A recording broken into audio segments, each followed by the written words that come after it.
बिस्मिल्लाहिर्रहमानिर्रहीम अस्सलाम वालेकुम। आप मेरा यूट्यूब चैनल देख रहे हैं। Welcome to my YouTube channel. आज हमने लेक्चर नंबर 6 पढ़ना है। ये हम स्पेशल एजुकेशन डिपार्टमेंट में एजुकेटर्स की जॉब्स के हवाले से हम सेशन मुकम्मल कर रहे हैं। तो आज हमने पढ़ना है जी विजुअल इम्पेयरमेंट। मैंने आपको बताया था जो इम्पेयरमेंट होती है वो 4 किस्म की है। सबसे पहले थी आपकी थी हेयरिंग इम्पेयरमेंट, उसके बाद फिर मैंने आपको बताया था विजुअल इम्पेयरमेंट, उसके बाद फिर आपके पास इंटेलेक्चुअल इम्पेयरमेंट, उसके बाद आपके पास फिजिकल डिसेबिलिटी। ठीक है, तो इसमें फिजिकल डिसेबिलिटी हमने पढ़ लिया था, हेयरिंग इम्पेयरमेंट भी हमने पढ़ लिया था। आज हम पढ़ेंगे विजुअल इम्पेयरमेंट और उसके बाद एक हमारी रह जाएगी, सिर्फ वो रह जाएगी इंटेलेक्चुअल इम्पेयरमेंट। हेयरिंग इम्पेयरमेंट से मुराद है जो जो बच्चे बहरे होते हैं, जो कुव्वत समात जिनके पास नहीं होती, वो सुन नहीं सकते। उसके बाद आपके पास जो फिजिकल एबिलिटी है, फिजिकल डिसेबिलिटी है कि जिस जिन बच्चों के वो अज़ाब वगैरह काम नहीं करते, जिनको जो हाथ का मसला हो या पाँव का मसला होता है, चलने फिरने में को मसाइल होते हैं, वो उनकी फिजिकल डिसेबिलिटी होती है। उसके बाद आज हमने पढ़ना है जी विजुअल इम्पेयरमेंट।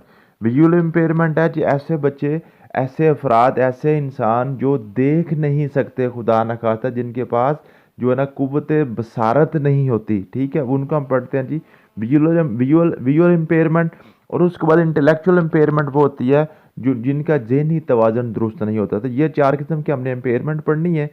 तो लेक्चर नंबर 6 में आज हमने पढ़ना जी विजुअल ब्लाइंडनेस। इसको इसके लिए वैसे असल लफ्ज़ यहाँ पे ब्लाइंडनेस की जगह पे क्या होना चाहिए था, विजुअल इम्पेयरमेंट होना चाहिए था। ठीक है, इसको मैं इंशाल्लाह ताला करेक्शन कर दूंगा। विजुअल इम्पेयरमेंट, विजुअल इम्पेयरमेंट कौन से हैं जी, ऐसे लोग, ऐसे बच्चे, ऐसे स्टूडेंट्स जो देख नहीं सकते। अब विजुअल इम्पेयरमेंट जो है ना, इसकी 2 टाइप्स हैं। एक आपके पास है कॉन्जेंटियल। कॉन्जेंटियल जो है ना जी, कॉन्जेनिटल, उसको कॉन्जेनिटल भी पढ़ते हैं, कॉन्जेंटियल पढ़ते हैं, जो आप जो मर्जी पढ़ लें इसको। कॉन्जेंटल, कॉन्जेंटल ब्लाइंडनेस ऐसी है कि ऐसे बच्चे जो बाय बर्थ ही जनाब वो ना वो अंधे होते हैं, जिनके पास कुव्वत जो ना बसारत नहीं होती बाय बर्थ। वो जो बाय बर्थ ही उनकी जनाब आइज़ नहीं होती, देख नहीं सकते, वो होते हैं जी आपके पास कॉन्जेंटल ब्लाइंडनेस, कॉन्जेंटल ब्लाइंडनेस। ठीक है, उसके बाद आपने पढ़ा जी एक्वायर्ड ब्लाइंडनेस। एक्वायर्ड ब्लाइंडनेस ऐसी ब्लाइंडनेस होती है जो बच्चे पैदा तो बिल्कुल ठीक होते हैं, लेकिन बाद में उनको कोई मसाइल बन जाते हैं, वो बीमार हो जाते हैं, उसको हम कहते हैं डिसीज रिलेटेड ब्लाइंडनेस। या उनको कोई इंजरी हो जाती है, कोई एक्सीडेंट खुदा ना खासा हो जाता है, उसको हम कहते हैं इंजरी रिलेटेड ब्लाइंडनेस। या फिर उनके पास डीजनरेटिव ब्लाइंडनेस आती है कि जो आपकी जो उम्र के साथ साथ, जैसे जो बंदे ज़यीफ़ होते जाते हैं ना, उम्र के साथ साथ जैसे जैसे उनके मसल्स वीक होना शुरू हो जाते हैं, आइज़ के मसल वीक होना शुरू हो जाते हैं, तो उम्र के साथ साथ, बढ़ती उम्र के साथ उनकी ब्लाइंडनेस हो जाती है, उसको हम कहते हैं जी डीजनरेटिव ब्लाइंडनेस। ठीक है, ये 3 किस्म की ब्लाइंडनेस है आपकी। एक्वायर्ड ब्लाइंडनेस है, और आपके कॉन्जेंटल ब्लाइंडनेस जो है ना, वो आपकी जो वो कौन सी है, वो बाय बर्थ होती है। ठीक है जी। उसके बाद यहाँ पे जो है ना आपकी जो ब्लाइंडनेस है, जो आपकी जनाब ये विजुअल इम्पेयरमेंट है, इसकी ये 3-4 टाइप्स हैं। एक आपके पास लो विजन है, और इसके बाद ब्लाइंडनेस, उसके बाद लीगल ब्लाइंडनेस क्या होती है, टोटल ब्लाइंडनेस क्या होती है, फंक्शनल ब्लाइंडनेस क्या होती है, टोटल डार्कनेस क्या होती है। ये बड़ी इंपॉर्टेंट टर्म्स हैं, इनमें बिल्कुल थोड़ा थोड़ा सा इसमें फ़र्क होता है, वो आप समझ लें। एक आपके पास है लो विजन। लो विजन को मतलब होता है किसी की नज़र कमज़ोर हो। जिसकी नज़र कमज़ोर हो उसको हम लो विजन कहते हैं। मीन्स के उसको नज़र तो आ रहा होता है, लेकिन इस लेवल तक उसकी नज़र कमज़ोर होती है कि उसको अपने डेली रूटीन में जो डेली उसके मैटर्स हैं, वो उसको करने में दुश्वारी पैदा होती है। उसके बाद है कि ब्लाइंडनेस। ब्लाइंडनेस होती है जिस बंदे को बिल्कुल नज़र ही नहीं आता, जिसको बिल्कुल नज़र ही नहीं आता, उसको हम कहते हैं जी ये ब्लाइंड है। ठीक है जी। उसके बाद आपके पास लीगल ब्लाइंडनेस। लीगल ब्लाइंडनेस ऐसी है कि जिसमें ये जो यूएसए में, इसको समझ लें कि एक लीगल, एक कानून के मुताबिक ऐसा बंदा जिसकी जनाब ब्लाइंडनेस का टेस्ट है 20/200 है, ये आपके पास जो है ना, ये ब्लाइंडनेस का, ये नज़र की चेक करने का एक टेस्ट होता है। उसकी अगर मेजरमेंट 20/200 आए, 20/200 आए, तो उसको कहते हैं लीगली, यानी कि कानूनी तौर पे ये बंदा ऐसा है जिसको जो ना ब्लाइंडनेस के तमाम राइट्स उसको मिलने चाहिए। गोवा कि इसकी नज़र है, लेकिन इसकी इतनी नज़र कमज़ोर है कि इसको भी बिल्कुल ब्लाइंड ही तस्वर करते हैं, उसको भी बिल्कुल अंधा ही तस्वर किया जाता है। ये जो है जी लीगल ब्लाइंडनेस का कंसेप्ट अमेरिका यूनाइटेड स्टेट में है। ठीक है जी। उसके बाद टोटल ब्लाइंडनेस। टोटल ब्लाइंडनेस है जी total blindness refers to the complete absence of visual perception. क्या जी, कि जिसको बिल्कुल नज़र ही नहीं आता, बिल्कुल कंप्लीट ब्लाइंड है किसी किस्म का, ये जो इसका टेस्ट है ना, ये बिल्कुल इसमें वो सिफर आ जाता है, ठीक है, वो आपकी टोटल ब्लाइंडनेस है। फंक्शनल ब्लाइंडनेस ऐसी है कि ऐसा बंदा जिसको थोड़ा बहुत नज़र आता है लेकिन वो डेली रूटीन के फंक्शन जो है ना वो नहीं सार अंजाम दे रहा, वो फंक्शनल ब्लाइंडनेस है, मीन क्या वो कोई काम अच्छे तरीके से नहीं कर सकता। उसके बाद है टोटल डार्कनेस, ये बड़ा इंपॉर्टेंट है। एक होती है टोटल ब्लाइंडनेस, एक होती है टोटल डार्कनेस। इसमें फ़र्क यह है, टोटल ब्लाइंडनेस में बंदे को रोशनी और अंधेरे की समझ लग जाती है, तो उसको ये पता चल जाता है कि मैं रोशनी में हूँ, उसकी आंख में लाइट मारी जाए तो उसको समझ लग जाती है ये मुझे को लाइट मार रहा है, या अंधेरा या रोशनी उसको समझ लग जाती है। लेकिन ये टोटल डार्कनेस है, इसमें जनाब नो लाइट परसेप्शन, मीन कि उसको कोई समझ नहीं लगती कि वो लाइट में है, रोशनी में है या अंधेरे में खड़ा है, तो ये टोटल डार्कनेस होती है। ये दो चार टर्म्स थी, इसको आपने इस तरीके से देख लेना, ये इंशाल्लाह ताला पेपर में आ जाएंगी। उसके बाद आपने पढ़ना जी causes of visual impairment. Visual impairment की काजेज क्या है, वजूहात क्या है, किस वजह से विजुअल इम्पेयरमेंट हो सकती है। सबसे पहले रिफ्रैक्टिव एरर है। रिफ्रैक्टिव एरर, इसमें दो बड़ी इंपॉर्टेंट टर्म्स हैं, जबकि मायोपिया, मायोपिया और हाइपरोपिया। मायोपिया और हाइपरोपिया ये बड़ी इंपॉर्टेंट दो टर्म्स हैं। मायोपिया कहते हैं जी जो आप अगर किसी की कमज़ोर नज़र हो, करीब की, जिसको हम करीब नज़री भी कहते हैं, ठीक है, जिसकी करीब की नज़र कमज़ोर हो, वो है जी नियर साइडनेस, नियर साइटनेस, ठीक है। और हाइपरोपिया जो है वो जो है ना फास्ट साइटनेस, यानी कि जो आपका दूर की नज़र खराब है उसको हम कहते हैं हाइपरोपिया। ये बड़ी इंपॉर्टेंट दो टर्म्स है, इसको आप देख लीजिएगा। उसके बाद आ जाए कैटरेक्ट्स। कैटरेक्ट्स क्या है जी, कैटरेक्ट्स है कि जब इंसान को नज़र तो आ रहा है लेकिन उसको धुंधला नज़र आ रहा है, धुंधला नज़र आना, उसको हम कहते हैं कैटरेक्ट्स, ठीक है जी।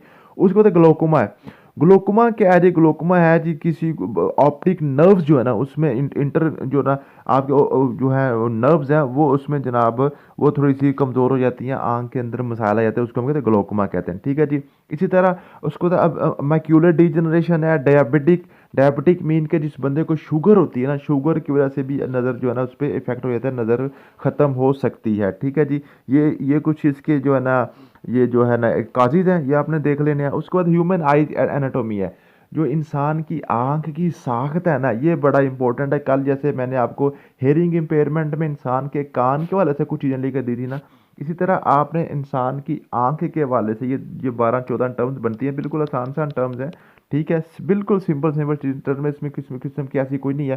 सिर्फ ये बताएगा आपको टीयर ग्लैंड मीन के इंसान आंख में पानी कैसे बनता है, उसकी आईब्रोज कैसी होती हैं जनाब ये। उसके बाद ये जो पलकें हैं ये किसके लिए होती हैं, इंसान के अंदर जो कलर्ड पार्ट है काले रंग का है या वाइट कलर का है, वाइट के अंदर जो लेंस होता है वो प्यूपल क्या होता है, आइरस क्या होता है, ये बिल्कुल सिंपल चीज़ें हैं, इसको आप पढ़ लीजिएगा, इंशाल्लाह ताला आपकी आइज़ के वाले से भी यहाँ से बाहर क्वेश्चन नहीं आएगा। उसके बाद है consequences of visual impairment. Consequences कहते हैं कि इसके नुकसानात क्या है, अगर किसी बंदे को नज़र नहीं आ रहा तो सबसे पहले उसका जो कॉन्सिक्वेंस आएगा वो इम्पैक्ट ऑन डेली एक्टिविटीज़, वो डेली एक्टिविटीज़ अपनी जो है ना जैसे दूसरे लोग अपने रोज़मर्रा के काम करते हैं उससे वो काम नहीं हो सकेंगे। एजुकेशनल चैलेंजेस आ जाएंगे, क्या मतलब है कि वो जनाब वो किसी चीज़ को रीड या राइट नहीं कर सकेगा, लिख पढ़ नहीं सकेगा, ठीक है जी। उसके बाद सोशल आइसोलेशन हो जाएगी, उसमें क्या है कि उसके पास वो बिल्कुल अकेला हो जाएगा, कोई उसके पास नहीं बैठेगा, ना ही वो किसी के पास बैठ सकेगा। एम्प्लॉयमेंट बैरियर आ जाता है उसको जनाब, उसके रोज़गार के मसाइल बन जाते हैं। इमोशनल एंड साइकोलॉजिकल इम्पैक्ट आ जाता है, वो बंदा क्या है वो जज्बाती हो जाता है, वो जनाब वो नफसियाती तौर पर भी बंदा परेशान हो जाता है, ठीक है जी। रिड्यूस मोबिलिटी क्या मतलब है कि वो जनाब आज़ादाना घूम फिर नहीं सकता, उसकी हरकत कम हो जाती हो जाती है। इंडिपेंडेंस उसकी ख़त्म हो जाती है, मीन कि वो खुद चल के वाशरूम भी नहीं जा सकता, किसी के सहारे की उसको ज़रूरत पड़ सकती है।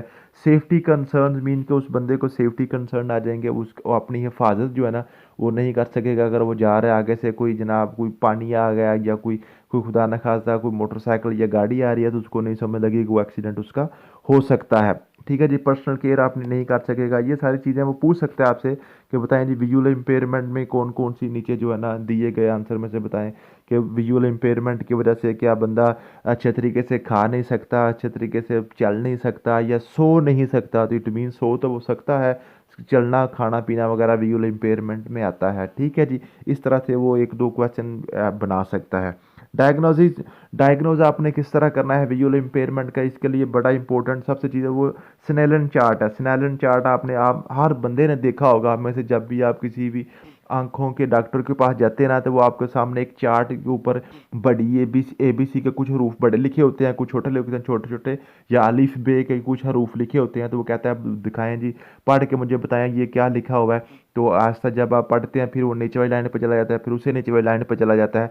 पहले सबसे मोटे मोटे अल्फाज लिखे होते हैं, फिर बारीक बारीक एंड वाली लाइन पे बिल्कुल बारीक लिखे होते हैं, उसको स्नेलन चार्ट कहते हैं। ये स्नेलन चार्ट का आपने बड़ा इंपॉर्टेंट है, इसको आपने देख लेना है कि 20 फीट के फासले से पढ़ाया जाता है जनाब, ठीक है। ये सारी, और ये स्नेलन चार्ट जो है ना, ये 1862 में हरमन स्नेलन जनाब, ये बंदा था, डुच था ये, ठीक है। इसने इसको जनाब ये बनाया था, ये बड़ा इंपॉर्टेंट है, इसको आप देख लीजिएगा इंशाल्लाह ताला, आपको यहाँ से काफ़ी फ़ायदा हो जाएगा, यहाँ से बाहर आपका क्वेश्चन नहीं आएगा। उसके बाद आपके पास है विजुअल इम्पेयरमेंट करिकुलम, के जो जो ब्लाइंड बच्चे हैं उनका सिलेबस किस तरह का होना चाहिए, उनका करिकुलम किस तरह का होना चाहिए। ओरिएंटेशन एंड मोबिलिटी ट्रेनिंग होनी चाहिए, ठीक है जी। ब्रेल लिटरेसी, ब्रेल क्या होता है, ब्रेल नीचे मैंने बड़ा ही डिटेल से लिखा हुआ है। ये ब्रेल आपने पढ़ लेना है, बिल्कुल सिंपल है और आसान चीज़ है। ब्रेल जो है ना, ये एक जो है ना पढ़ाने का एक अंदाज है। ये दायरे लिखे होते हैं, दायरों की मदद से वो उनको लिखाई सिखाई जाती है, ठीक है जी। विजुअल जो ब्लाइंड बच्चे होते हैं वो उनको लिखवाने के लिए, उनकी राइटिंग करवाने के लिए ये ब्रेल जो एक्टिविटी है ना जी, ब्रेल मेथड यूज़ किया जाता है, ये आपने पढ़ लेना है, ठीक है जी। अडेप्टिव टेक्नोलॉजी होनी चाहिए, ठीक है, उनको अडेप्ट करें। डेली लिविंग स्किल, जो सोशल स्किल्स वगैरह होने चाहिए, ये सारे उसके करिकुलम के हवाले से चीज़ें हैं। इंडिविजुअलाइज एजुकेशन प्लान होने चाहिए, ये सारे मैंने ऊपर आपको पढ़ाए भी हुए हैं। ये इंडिविजुअली सारी चीज़ें ये मैंने पहले भी आपको डिस्कस की हुई है, इसलिए मैं यहाँ पे ज़्यादा टाइम आपका नहीं ले रहा हूँ। ये ब्रेल आपने अच्छे तरीके से पढ़ लेना, ये ब्रेल 1 और ब्रेल 2, ये ब्रेल जो है इसकी टाइप्स हैं, ठीक है। उसके बाद टीचिंग मेथड्स हैं। टीचिंग मेथड आपके पास मल्टी सेंसरी इंस्ट्रक्शन होने चाहिए, तो बच्चे के मल्टी सेंस मीन्स कि उसको टच या हेयरिंग से इस तरह से बच्चे को समझाना चाहिए, जैसे मतलब कि सिर्फ ऐसा ही नहीं होना चाहिए कि अगर उसकी आंखें ख़राब हैं तो वो बिल्कुल ही आप वो सिर्फ वो देख नहीं सकता तो वो कुछ पढ़ ही ना सके, ठीक है।